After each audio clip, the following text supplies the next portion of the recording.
Hey guys, Philly Pipe Smoker here. Thought I would do my top five with one honorable mention today for 2014, first half of the year. Honorable mention, McBaron's Vanilla Flake. This was gifted to me from across the pond. Thank you to that gentleman who did so. I never would have purchased this tobacco on my own. I'm not an aromatic fan, as you guys know. I don't like the heavy casings of the American style aromatics. Um, this is not heavily cased. This has a beautiful essence of vanilla, but you can still taste the actual tobacco in the background, which I'm assuming are Virginias and maybe some other things mixed in. But honorable mention, I didn't put it in my top five only because I can't put an aromatic in my top five, at least what I consider to be an aromatic. That said, coming in at number five, McBaron Navy Flake. Now, some list this as an aromatic because it has, I believe, some rum in it and possibly some other flavorings. Again, not anywhere near the American aromatics. And for those of you that haven't seen this before, it's a very, very nice Virginia. See if I can get this flake out whole. You can see the size of the flake is rather large. There's a good number of them. You get a lot of tobacco in this little tin. Oh man, it's just, there's something about McBaron's Navy Flake that I find irresistible. I smoke it more in the spring, summer, fall than I do in the winter, but absolutely fantastic, coming in at number five for 2014. Number four, McClelland's Blackwoods Flake. Now, you guys have probably all seen this before. This is nice dark tobacco. Probably can't see in there at all, so I apologize for that. It's a Virginia-based. This is probably one of the first forays off the standard tobaccos that we all smoke, and it became a favorite of mine from the very beginning from McClelland. I'm a fan of McClelland blends, and this one is very good. It's just it's naturally sweet and very mild. I get no tongue bite from this whatsoever, and this is always in my rotation. Coming in at number three, this will not surprise anybody, McClelland's Christmas Cheer. This one's 2011, I believe. Yes, it is. This is not dissimilar to Blackwoods, but it is a little lighter. It definitely has a different tin note, no doubt, and you can smell something in this, and I don't know what it is. I don't know if it's a little bit of a flavoring or just the natural tobacco. But McClelland's takes premium tobaccos and puts it in here. Some of them are quite old. Every year it's just a little bit different, although they try and maintain a close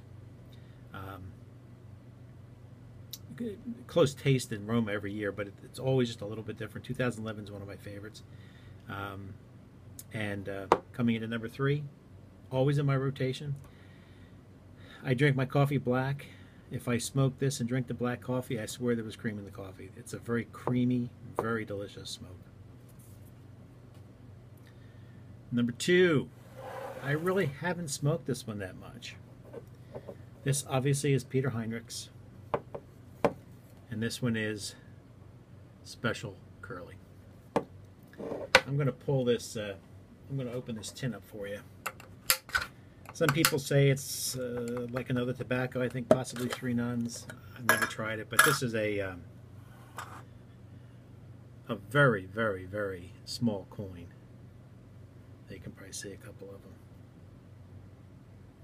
them. Nice, dark, earthy fig undertones. Kind of remind you of a lot of the holiday spices, Christmas spices that you're used to. Just a very good blend. It's certainly a lot lighter than the other Heinrich, which is going to be introduced in a second. It's a vapor, and it's a fantastic tobacco. Of course, with all Peter Heinrichs, you now can't find this anywhere. So somebody has discovered this and is probably hoarding it. If you would, if you get a chance to try it, Give it a shot. Usually, this one was usually in stock when the Dark Strong wasn't. So, but I bought this a year or so ago. Just stuck it in my cellar. Brought it out just a month or so ago, and absolutely love it. Absolutely love it. It's a the coins just slip right in. I just take the coins, stack them up, and slip them right in the pipe. Or or I'll just grab a bunch of coins and shove them in a pipe. I mean, they're very loose coins. You don't have to rub it out. You can, obviously, if you like that. Just an absolute, probably one of my favorite vapors. Now, this again has no tongue bite whatsoever.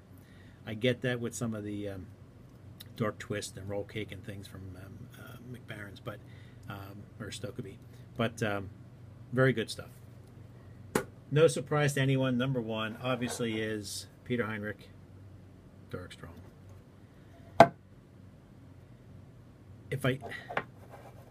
If I could only have one tobacco the rest of my life, this would be it, hands down. It's good when it's hot. It's good when it's cold. It transcends all that. I will say the room note is not particularly pleasant for those who don't like strong dark tobaccos. It's nothing like a Latakia blend, but it does have that smokiness to it, and it does have that real deep dark. I love the room note. I love when I smoke it, leave the room or garage, go back in. Love the room note. Most people do not. This one I cannot smoke in my basement. The curly, it's interesting. The curly I smoked the special curly I smoked the other day. My wife came downstairs in the basement, didn't even know I was smoking. It's that mild and that much of a pleasant aroma. So number one for 2014, mid-year, Peter Heinrich Dark Strong. Love it. You guys have a great 4th of July if you're in the United States, and a great weekend if you're not. Take care.